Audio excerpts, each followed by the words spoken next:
Good morning, good afternoon, good evening to everyone. Welcome and thank you for joining us. For those of you joining for the first time today, good evening to everyone. For those of you joining for the first time today, I am Tams Nicholson, the Executive Director of allcreatures.org. All Creatures was established in 1998 by Mary and Frank Hoffman, who were pioneers in faith-based animal rights and vegan activism in the U.S. We continue at All Creatures to lead by inspiring others to always choose empathy and compassion for all living beings. We serve with the goal of a fully vegan world and work to assist all peoples seeking information about faith-based veganism, animal activism, and much more. Our ever-growing and constantly updated allcreatures.org website has now over 127,000 pages of information and spans 3 decades. In addition to our own site, we host many other sites. A few examples include Stop Animal Exploitation Now, the Committee to Abolish Sports Hunting, Friends of Animals United, Help Animals Japan, and Stop Crush. We also host many archival sites who started at the same time of All Creatures in the 1990s, but these activists have passed away and or retired now. All Creatures continually works to grow this vegan world through an extensive online presence and by creating community and meetings like today to unite compassionate and empathetic humans who honor the dignity of each and every creature so that all beings thrive on a flourishing planet Earth. And today, we are so pleased to have Catholic Concern for Animals join us and share about their organization, their work, and also a very important campaign currently in progress. I am delighted to introduce Chris, who is the Chief Executor of the Catholic Concern for Animals. He has worked in animal advocacy for over 25 years and is also Deputy Chair of the Animal Interfaith Alliance, as well as Deputy Chair of Eurogroup for Animals, Fish, and the Welfare Working Group. Chris, thank you so much for joining us today. Oh, pleasure to be here. Thank you for inviting me. Oh, well, we are very delighted. And first, I want to start by thanking you for your most important work. And your organization has such a beautiful mission and history. It is so rich. And I want to add to our audience that I will be asking All Creatures will be asking in the forthcoming days and weeks for believers to share this recording with their church leaders. So today I'll be phrasing my questions as if I know nothing about the organization or the plight of creatures or why this should even be important to Catholics and all people. So Chris, with that in mind, let's start with your organization. Can you tell us about how Catholic Concern for Animals began and its mission, vision, and purpose? Yes, I mean, Catholic Concern for Animals has existed for over 90 years. And it's had a name change or two since the 1920s when it was formed. But it was basically formed by Catholics in the UK in the 1920s to basically talk about and support advocacy for all creatures, like indeed your organization. And we had a lot of work being done by senior members of the church in the UK on issues such as anti-vivisection and against research on animals, which was quite high profile in those days, and of course still is. So it was a group of like-minded people in the UK came together, supported by senior members of the Catholic Church at that time, to show that the Catholic Church cared for all creatures. Excellent. And your vision and mission, has it changed over the years? Well, the mission particularly hasn't changed. It's grown, I think, is a better term rather than changed. In that, basically, we have always really believed that all animals, both human and non-human, are God's creation, and therefore, on that basis that they are God's creation, are worthy of respect, of love, of support, and are not there just for human use and indeed human abuse, which we talk about in this current campaign of circuses, where we think animals are very badly treated in circuses. So the mission really hasn't changed as such, though obviously in the period from the 1920s to now, and we'll be 100 years old hopefully in a few years. Hopefully we'll reach that period of 100 years, and we'll have a big celebration if we do. It's the way you can advocate has changed, and indeed the things to advocate for have changed in some respects, although the idea of caring for all creation and caring for the animal world as well as the human world is nothing new, and has been around for thousands of years. Frankly, there have been people who have advocated for animals for a long time in human history, but the scale and the scope of human imposed suffering on our animals in the world has increased rather than decreased, not least of which the obvious example of industrialized farming, whether that is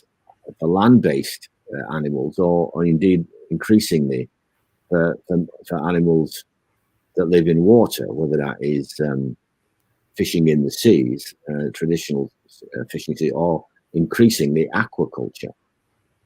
And the amount of animals that are now used, and I would say abused, for human consumption is just impossible really to get your head around the figures. I mean, you're talking of somewhere, the last estimate, around about 80 billion land animals per year involved in food production for humans. But in the case of aquatics, it is trillions of creatures. And indeed, you were kind enough to mention my involvement with the Euro Group. I'm actually chair of that committee now.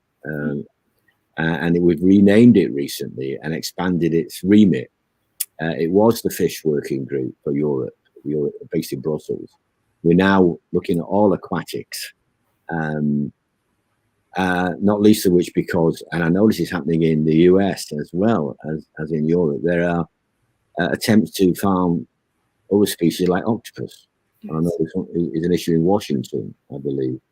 And there's an attempt to create the first octopus farm in Europe. So the amount of cruelty and use of animals for human consumption, when there's no need, because humans don't need to consume animals to have a good diet, is horrendous. And of course, that wasn't the issue, particularly in the 1920s when our organisation was formed. Obviously, farming of animals has been again around with us for thousands of years. But the horrors of industrial farming, which we've seen grow in the last 60, 70 years, and increasingly so year on year, is just horrendous. So the actual idea of advocating for animals is not new. It's certainly not exclusive to CCA. Certainly not exclusive to any particular organisation. There are people humans who have cared and advocated for animals going back thousands of years.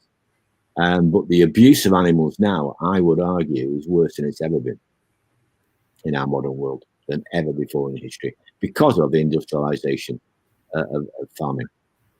Yes, yes, I know many of us feel that same way, and I'm curious, with so much violence and abuse going on, how do you shift your focus? Do you have things in mind, or do you respond as cultural events happen, like your current campaign? How do you manage all of the violence? Because I know it can be overwhelming.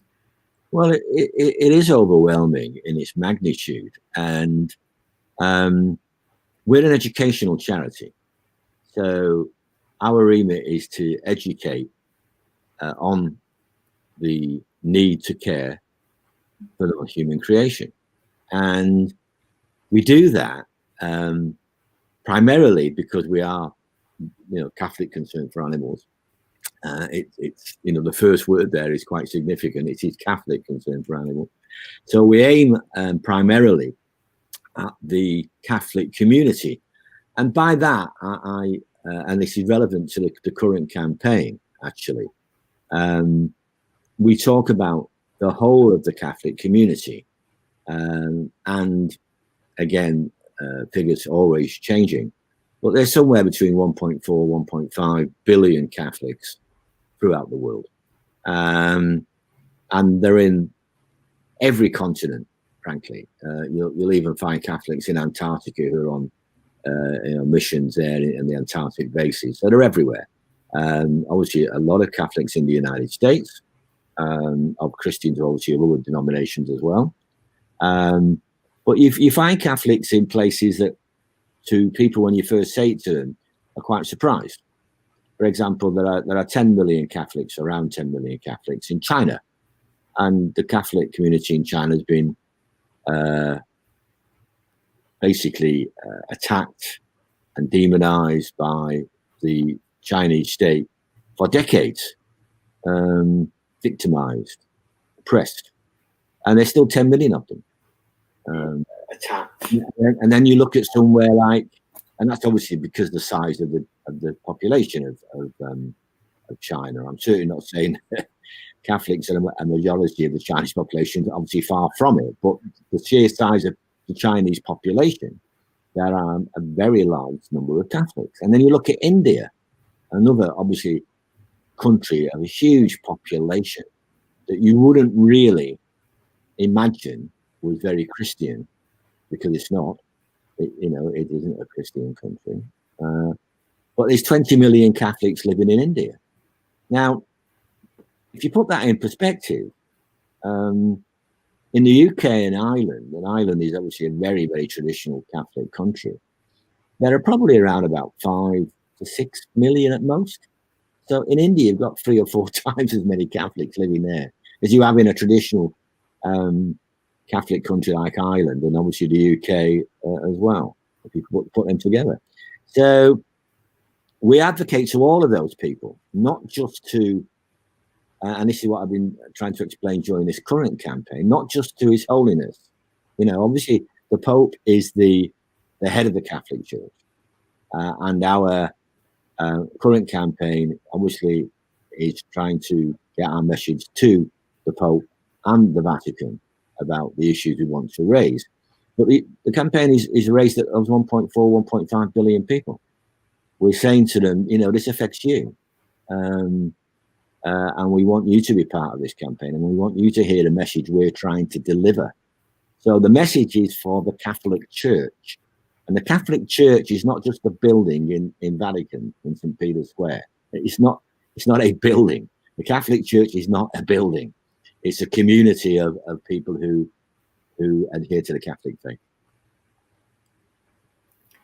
Thank you. And I just really appreciate you breaking it out like that. I think it's so important, because when we hear of campaigns, sometimes we think they're just directed to a leader. And what I love about your campaign is there are action items that we can each do, and you don't even have to be Catholic to do them. This is a universal campaign. Yeah, sorry. Now I say that you don't have to be a Catholic to support this campaign or anything else that we do. In fact, you don't have to be a Catholic to be a member of Catholic Concern for Animals, which might sound strange at first hearing, but we there are members of Catholic Concern for Animals who have joined the organisation who are not Catholic, and we're very, very pleased they've done so. So this, the campaign currently and anything else we do is open to all people who support our objectives and support what we're trying to do to come and join us in any way they wish. All right, we have a lot of comments coming in, so if you see me look away, I'm just looking at all the different fantastic comments. So I want to bridge over into the campaign in just a few minutes, but I want to talk about your organization just a little bit more. You have been doing this sort of work for 25 years. Thank you so much. How has your role changed over the years, and how might you describe the changes that have taken place in the organization? Have you grown? What's it like in your world? Okay, well, the first point I think I need to make is that I've not worked for Catholic Concern for Animals for all those 25, 30 years. I've been with Catholic Concern for Animals for nearly 10 years now. Prior to that, I was working in animal advocacy, but in other organisations and within government and in the UK, but also overseas to an extent. So all those 25, 30 years have not been with CCA, but the last 9 or 10 have. And what I would say about the organisation change is that we are a global organisation, because as I've explained earlier, there are Catholics everywhere, and we're not aimed exclusively at a building in Rome. I need to stress that. Obviously that the Vatican is extremely important to us. Clearly, the Pope and Pope Francis and all the clergy, wherever they are in the world, are extremely important. But we're also aimed at all the Catholic community, wherever they live, whether they're in the United States, whether they're in Latin America, Asia, Africa, Europe, wherever they are.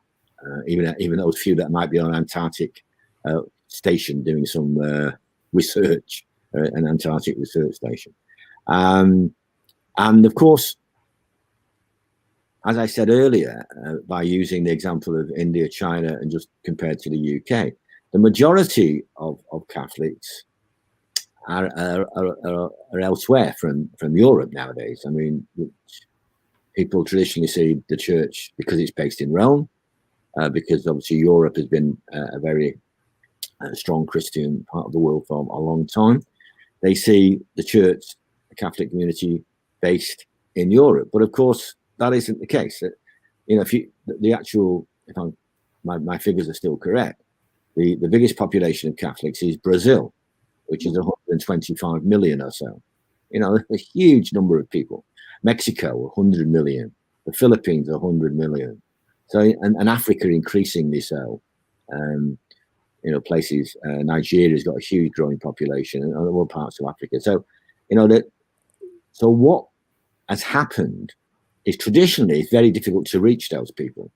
I remember when I first took over this role, writing to colleagues in the US, sending our magazine, The Ark, which we produced. And the postage cost was enormous, because we had to get the magazine out, printed, enveloped, and then posted. And obviously sending a lot of magazines to the United States was very expensive.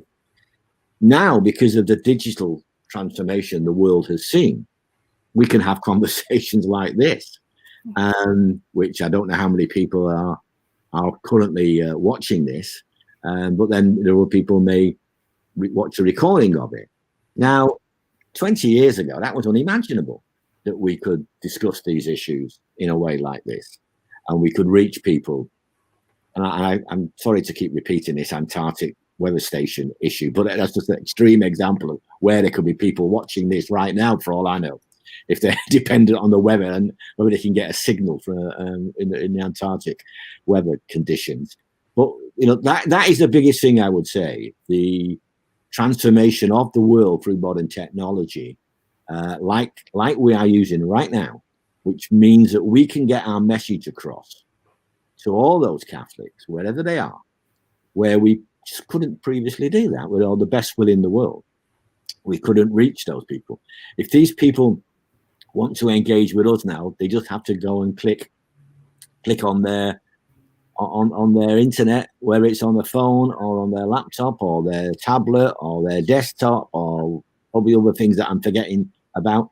And what has really been quite clear to me, apart from the knowledge that occurs, when I go and visit places like Africa or Latin America, everybody's got a phone now. It might not be the latest Apple 15 or whatever the latest one is, or 14 or whatever the number is that Apple are now on, or the latest Samsung or the latest whatever. And I'm not advertising for these companies, but whatever it is that the latest tech is, they might not have that, but they've got smartphones. And that's the interesting thing. It's not an old-fashioned phone that people are carrying in places you might not expect. They're all carrying smartphones, or a lot of them are carrying smartphones. So you can reach people in a way you just couldn't do. And that creates its own challenges, because you have to then decide, well, which social media platform should we be using? I don't want to go into too much issue again about company products, but is Twitter on decline? Should we be moving to TikTok, or is that a problem because the Chinese control it and the US and British governments don't like it? And all these sort of questions you have to raise. And who are using them? Is Instagram still the place to be?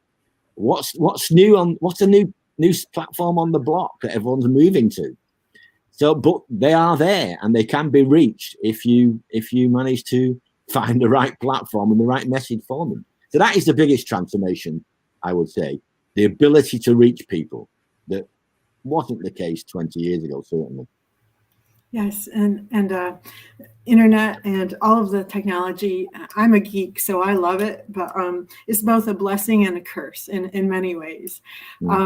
So that is one of the things I want to stop for just a moment and say to our audience members that with your technology, one of the calls to action today that we'll be getting ready to talk about in just a bit is signing a petition and sharing this campaign. And there's a media release available, and there's just a lot of things you can do to help. And this is the blessing of technology. This is how we can help the creatures and all the good things that need to come into focus on Earth instead of the violence. So with that said, Chris, I'm going to bridge over into asking questions about your project. And once again, I want to do so as if you're talking to me as a stranger who doesn't know anything. So the name of your campaign is called Vatican Circus Campaign. And before I ask about the campaign, I want to ask, why is it important to even care about circus animals? And let's start there for someone who's just tuning in for the first time. Okay. Well, circus animals are we humans use animals for entertainment, and humans use animals for sport. As I said previously, the biggest use of animals is for diet, and that is totally unnecessary, in my opinion. It might be that in some parts of the world there are cases where a non-animal diet might be considered, but most certainly in the United States and in Britain, there's no excuse whatsoever to be eating animals. You can go and get a very, very good diet very easily without having to resort to using animals. But animals are used for entertainment. and they're often, if not always, badly used. You shouldn't be using animals for the entertainment per se, full stop. But then the cruelty behind the entertainment is hidden. Whether that is circuses, which we're going to be talking about in a minute, whether it is animal tourism, and we've been working with colleagues on that, the cruelty that goes into, for example, elephants, which we're talking about in the circuses, but elephants in places like India and Asia, that people see them and don't understand the cruelty that is being used behind the scenes, horrible cruelty, and we refer to that in the circus thing. And then there are even more blatant. A lot of this, animals to circuses, animals in other places, the cruelty isn't seen up front, but there are some where it is. And one of the most obvious, of course, is bullfighting, the Spanish bullfight in particular. Horrendous cruelty in the name of human entertainment. So this is a whole range of activities where animals are used for entertainment, and circuses is one. Now, the thing about this particular issue is that there has been, for decades, animal advocates across the world arguing against the use of animals in circuses, and frankly, very successfully so. You mentioned right at the start, Tams, about how overwhelming animal advocacy can be, how much there is to do, how sometimes you feel you're making little progress. But in circuses and banning circuses, we've been quite successful as an animal advocacy movement. Still not fully successful. We still, we'll just see what we're talking in a minute. There are still circuses that use animals, but it's a lot less than it was. It's a lot less prevalent. Public opinion is against it now. Whereas when I was growing up, a number of years ago now, circuses were commonplace with animals in the UK, and I'm sure elsewhere, and they were seen as not a problem. The public went to see them; they didn't have a problem with them. I remember them. They were on TV, on lions, elephants, all sorts of creatures. Now the public are opposed to them. We convince most governments and most rule makers that they're bad and they should be banned. And because they're just very, very cruel. The animals should not be kept often in barbaric circumstances. Now, which is some circus owners might try and argue that they look after their animals better than others. But the whole thing is bad. And animals should not be trained to do tricks. Elephants, and this is the case in point here, elephants are not God's creature to perform tricks for humans. And that's the bottom line. They're not there to perform tricks for humans in circus rings. Thank you for explaining that. I want to jump right into the campaign now. Can you tell us what took place at the circus that made you start this campaign? Yeah. This is. I have to say, it's quite distressing, frankly. What happened in February is a senior member of the church, cardinal no less, was involved in a circus in Rome. Not only was he involved in attending the circus and taking a group of people to the circus, he then got involved in the circus ring with an elephant having to step over him. He lay down in front of an elephant. And there are pictures of this widely available now, because clearly when this was heard about, there was massive dismay, understandably, across the animal advocacy world and across a number of Catholic news outlets, indeed, not only in the United States. He was quite a lot of coverage in the United States, in Catholic news media, but also in Catholics in New Zealand picked it up. New Zealand Catholic organizations, again in Europe as well. And the images is just difficult to comprehend. And what I find most strange about it is that this, and I was saying earlier, these campaigns against circuses by animal advocates have been going on for decades. It's not a new thing. It's not something that is not been discussed for years, decades, about why we should not be having animals in circuses. And to then, in effect, the Vatican to endorse it, and a cardinal to attend, and a cardinal then to get in the circus ring with an elephant that has been, the cardinal, it was his choice to go there and lie in front. It wasn't the elephant's choice. The elephant didn't go there voluntarily. It's a use of this animal and other animals. And I find it, I find it very difficult to understand how this could have been done. So this was brought to the attention of Catholic Concern for Animals, and brought to my attention. I said it happened last month. And since then, we've been working with colleagues, putting together a campaign, which is now been launched just over a week ago formally, with a letter to His Holiness that I sent on behalf of Catholic Concern for Animals, signed by myself and the Chair of Trustees of Catholic Concern for Animals. Lots of our colleague organisations have supported the campaign, and that is the campaign we wrote. And the letter to the Pope is an open letter, so it's on the website and can be downloaded and read and shared, and expresses our view on the whole subject, and how disappointing, and that I'm being polite by using the word disappointing, we are about the whole event. And for those that aren't Catholic, can you expound a little bit on what was written about care of creation within the last decade or so, and the significance of that from the standpoint of the Vatican? Yeah, I can.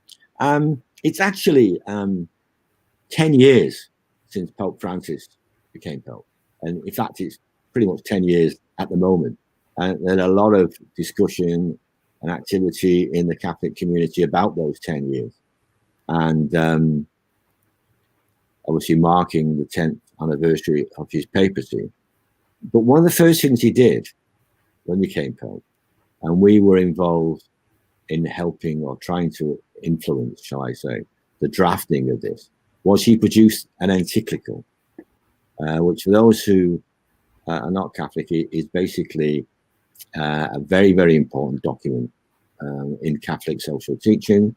When they come out, the Pope writes it, and I've got it here, actually. It's this, and you might be able to see it. I don't know if you can see that.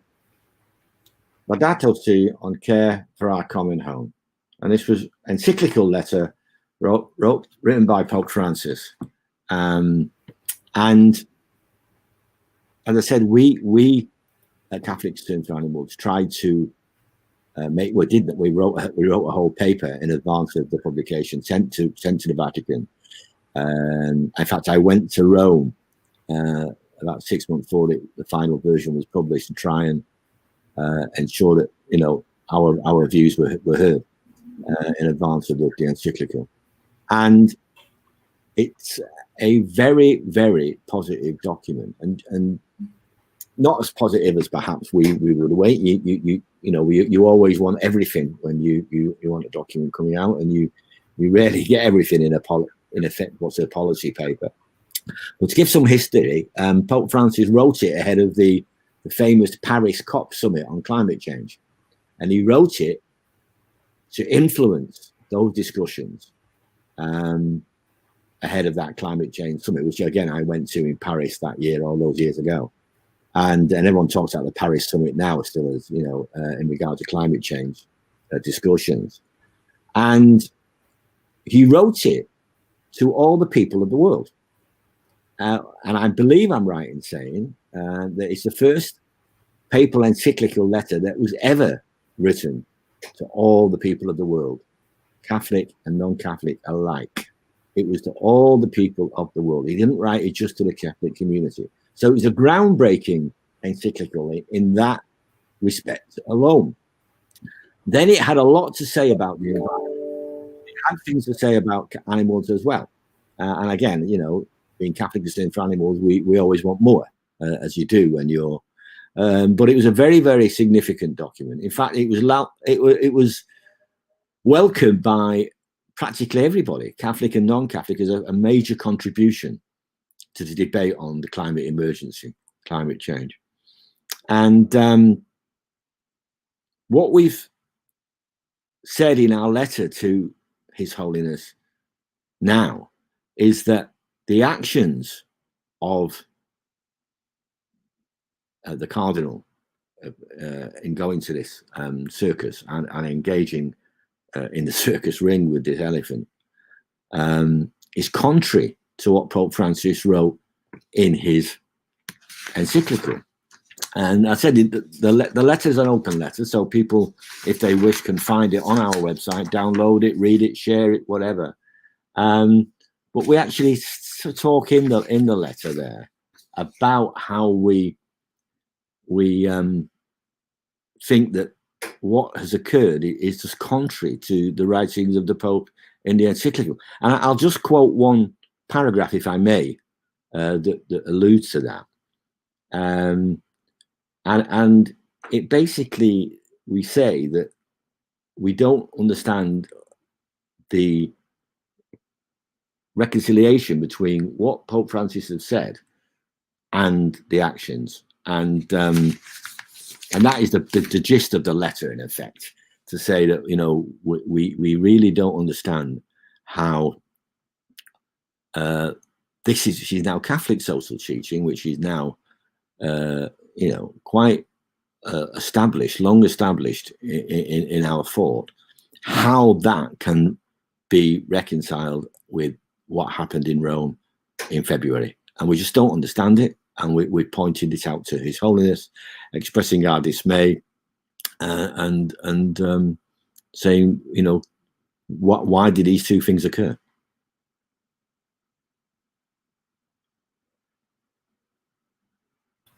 And for those watching, we will also be posting the links to the campaign and the petition and the media release.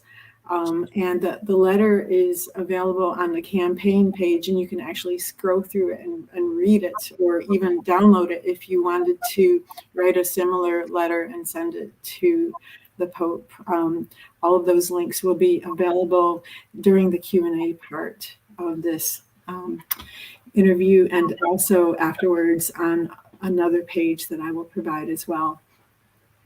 So I want to take now and say, obviously the question everyone is wondering is, have you heard back from the Pope?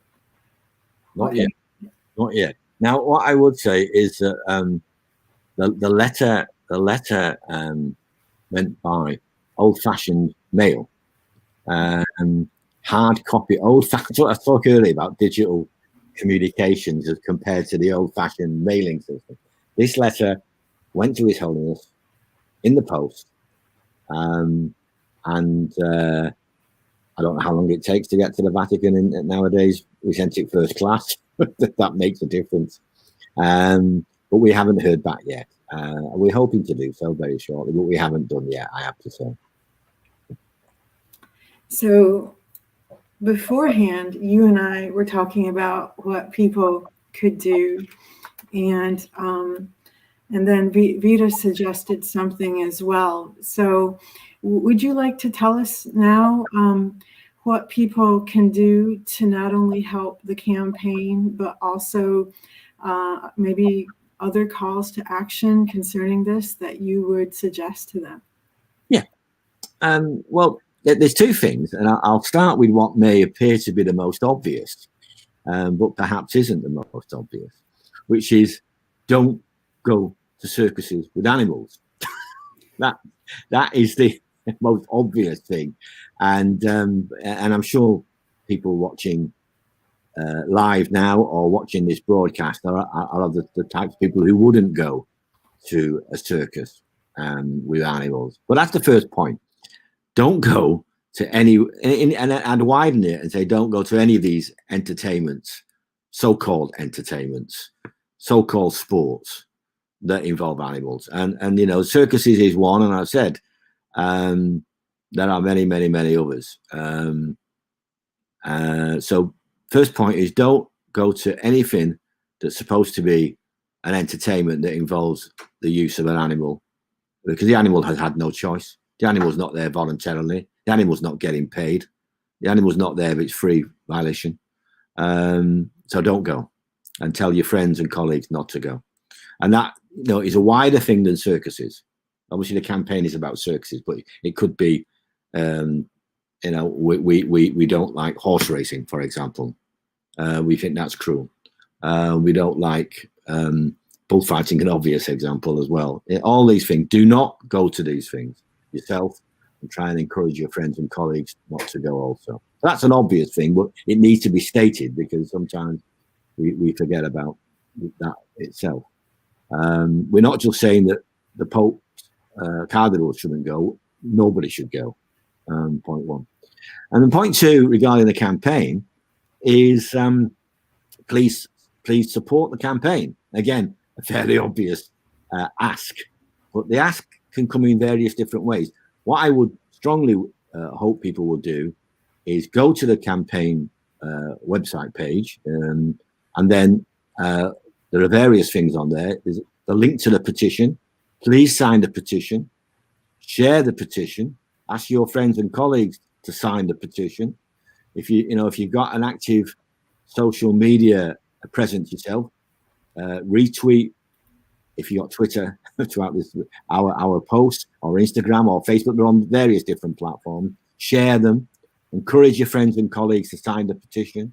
Encourage your friends and colleagues to share the social media output, and keep an eye on what we're doing, because this is a campaign that will not be ended in a week or 2 weeks. It's going to run and run until we get some change in behavior, and this is what Catholic Concern for Animals is about. It's an educational charity to change human behavior for the benefit of the non-human creation. That's in a nutshell is what we do.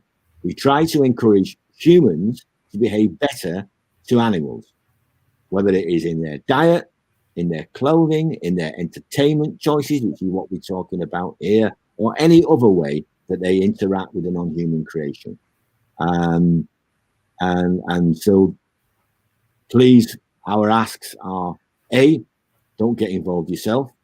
Tell your friends and colleagues not to get involved with this sort of activity, these circuses, or any other so-called entertainment, animal tourism, whatever it happens to be. Don't get involved. Advocate with your friends and colleagues in your local community and local area not to get involved. If you've got social media platforms that you use, and I know, as I said earlier, a lot of people are on these things now. They're everywhere. Please carry the message there.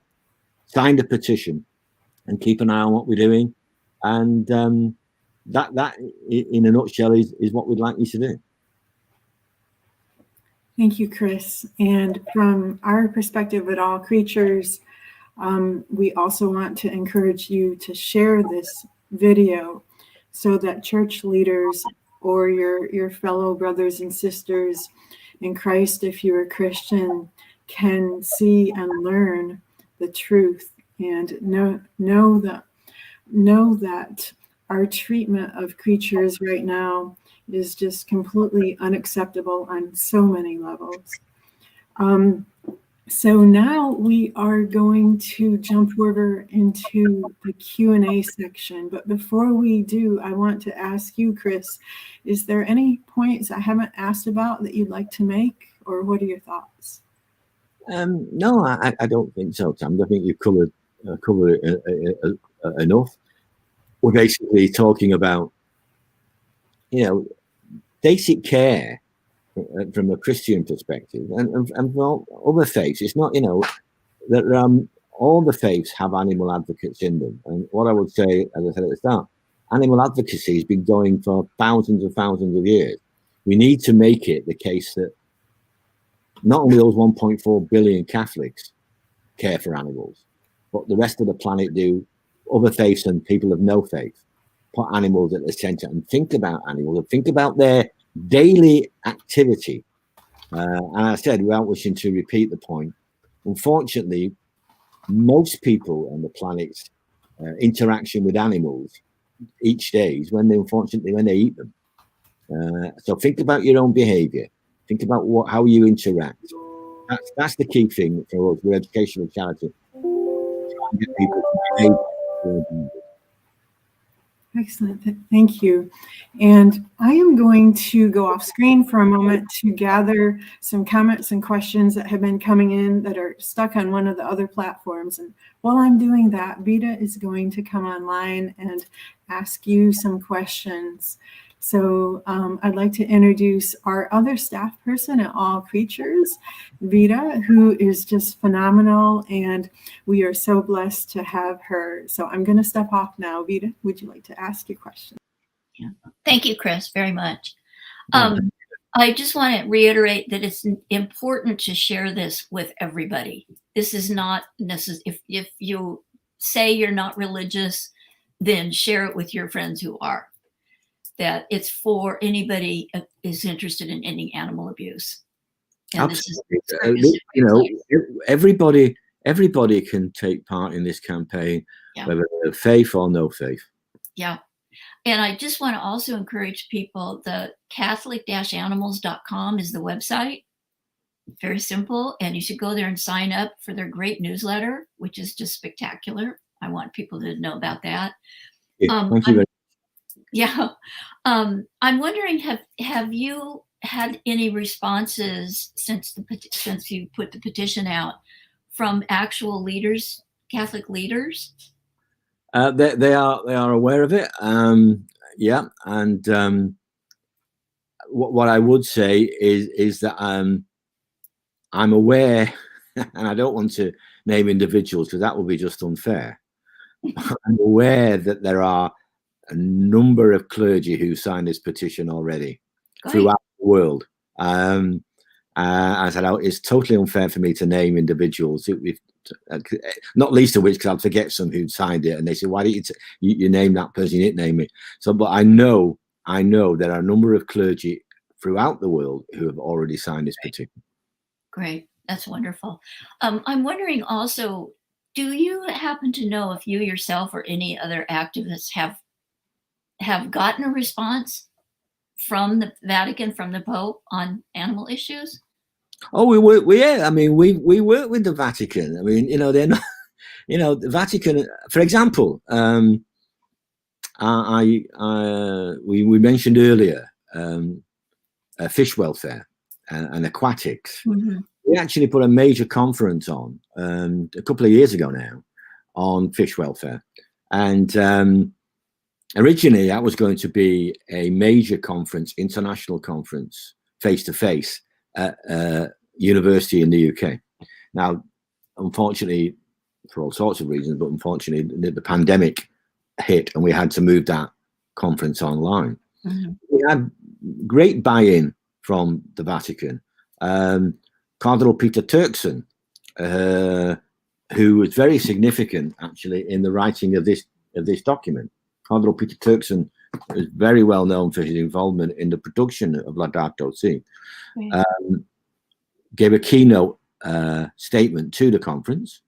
Then one of the members of the Vatican who worked in his dicastery took a question and answer session for about 30 minutes. Oh, wow. So the Vatican has worked with us on these issues. And that was a particular issue on fish welfare. Mm-hmm. So we've worked with the clergy both in Rome and elsewhere throughout the world on all sorts of issues. Mm-hmm. So please don't get. I don't want to give anybody the impression that the Vatican isn't aware of animal suffering and animal issues. They are.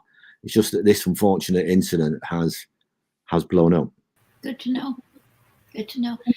I'm also just wondering if you have any favorite stories of people, Catholics who've gone vegan from your work. Right. Okay. Favorite stories. Well, I'll I'll give you, again, I won't mention the names. It's unfair to mention individuals. Okay. I think so anyway.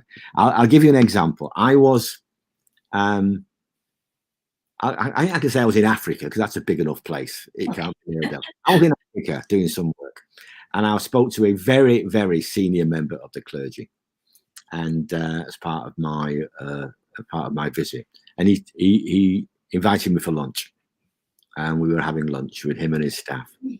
And of course, he knew in advance, or his staff knew, that I was vegan and had to have a vegan diet. So we talked about diet as part of the discussion over lunch. And I was giving him my views and etc. And I have to say, he was at that time a meat eater. So partway through, he put his knife and fork down and said, "Are you saying that I have to become vegetarian?" And looked at me. I said, "No, I'm not saying that." He said, "Oh, what are you saying then?" I'm saying you have to become vegan." He was completely taken aback. And and I understand that senior member of the clergy's diet has changed. Great. Good work. Thank you. Thank you. And thank you for that awesome story. So we have a couple of private messages coming in where they wish to remain anonymous, and they're Catholic and asking you, Chris, that they feel really isolated as vegans. And do you have any suggestions for how a Catholic vegan who is in full support of your work, but here in America, you're obviously in the UK, can better unite? Just, I know that's a little bit off topic, but I thought it was a very valuable question to ask. It's an excellent question. I have a very easy answer to it, I hope, which is join Catholic Concern for Animals. Not only on the website will you find the details of this particular campaign and the petition and the other aspects of the campaign, but there's also a button you press to join Catholic Concern for Animals. And we'll be delighted to have more colleagues from the United States. Increasingly, we have members and supporters from the US. So we're a global organization. In fact, I'm hoping to be visiting the US later this year to do some work. And we're actually thinking how we can, obviously the United States is a very big place and I cannot get everywhere. But and I'm based probably in Chicago for quite a while at a conference there. But we're trying to work out an itinerary for me to get around as many places I can to see as many Catholic communities and I can. So what I will do is strongly recommend you join Catholic Concern for Animals, and there you'll find all that we do and how we advocate for the animal creation. So yes, please join us. Thank you. And the next question is asking specifically about, can you explain where the circus was? Was it at the Vatican, or where was the circus? It was in Rome. And of course, the Vatican is in Rome, but it was in Rome. So it wasn't that far for them to travel. And I think that was the thing, that the cardinal involved was trying to take people to for a day out, if I can put it that way. And unfortunately, he chose the wrong place to take them. I'm sure there are many lovely things to do in Rome rather than go to a circus with animals. So it was in Rome. It wasn't in the Vatican. As far as I know, it was in wider Rome. I can use that expression. And the cardinal took these people as a day out, as a treat. Unfortunately, from our perspective, he couldn't have chosen the worst place to go. Yes.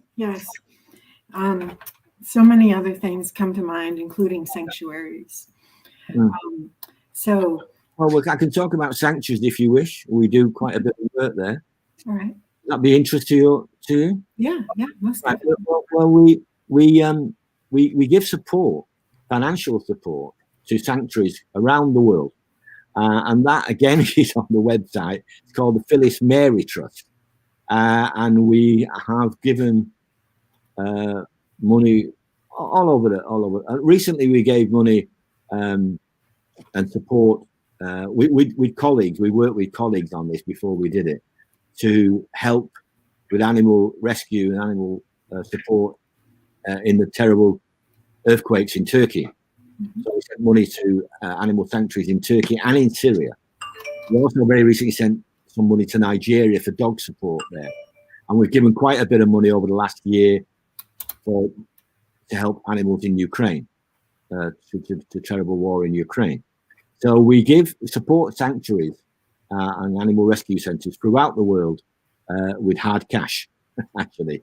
Not only our support in other ways, but also with hard cash to help them support animals, whatever type of animals that need our support. Thank you. This is such amazing work. We have 2 more questions in the queue. One of them is from Claudia, who is asking about a tweet, and I don't know if you'll have the answer for this, but she said, "Please, I want to ask you if the Pope's tweet where he allegedly wrote bullfighting arenas have roof because God the Father likes bullfights, but bullfighters be blessed." She's asking if that's a real tweet, and I've not heard of that one. I've not seen that before. I'd be very surprised if it was. I can say no. I haven't seen that. What I would say about bullfighting is, and again, this is not that well known, but it's a fact, is that the Vatican banned bullfighting in about 500 years ago. There was a decree from the Pope at that time that bullfighting was wrong, and indeed at that time, the penalty for being involved in the bullfight was excommunication. Now that is the most draconian penalty one can impose on a practicing Catholic. Now that decree is still in place. I have to say that the penalty has reduced. Therefore, if you are a Catholic involved in the bullfight, you're not excommunicated anymore. But I mean, frankly, excommunication is not thrown around as much as it was 500 years ago. 500 years ago, you get excommunicated for anything. I mean, it was generally the case that, without going into my own country's history, we've had at least one king and one queen that the Pope excommunicated, Henry VIII and his daughter. But I won't go back into that history because we're here all day. But bullfighting was banned by the Vatican. Again, you can find the information on our website about that. That ban is still, as far as I know, in place, though the penalty for it has lessened, if you can put it that way, over the centuries. Because excommunication is not generally thrown around by popes anymore, as it was 500 years ago. It was all the time. So I cannot believe that is a papal tweet. I'd be very, very, very surprised if that was the case. Well, thank you for sharing that history. That's fascinating, and I did not know that. That is really, really interesting. And our next question is, they're asking, can they join in by writing letters too? And what are your thoughts about that? And would you like to see a copy of any of their letters, or what are your thoughts?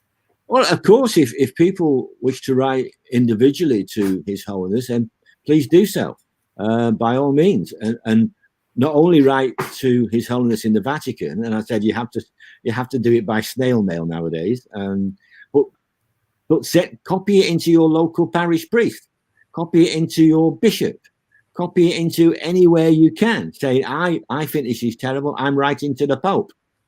Please do so. Let me know about it. Let us know about it, and we'll highlight those things as well as part of the campaign. But of course, the more people. But please also sign the petition. So yeah, absolutely. People, if they want to write directly to His Holiness in the Vatican, please do so. And I said, let their local clergy and local Catholic community and the wider population know that they've done so. they, and we'd be delighted to hear about those. Well, thank you so much, Chris. And this has been such a wonderful hour, and it has just flown by.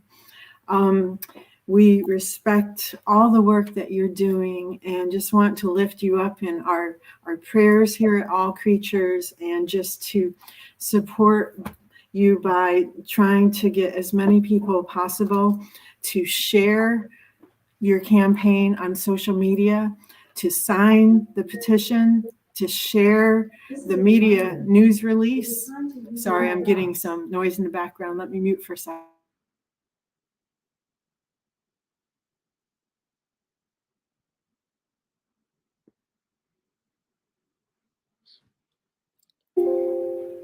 There we go. Sorry, Alexa was giving me reminders in the middle of this.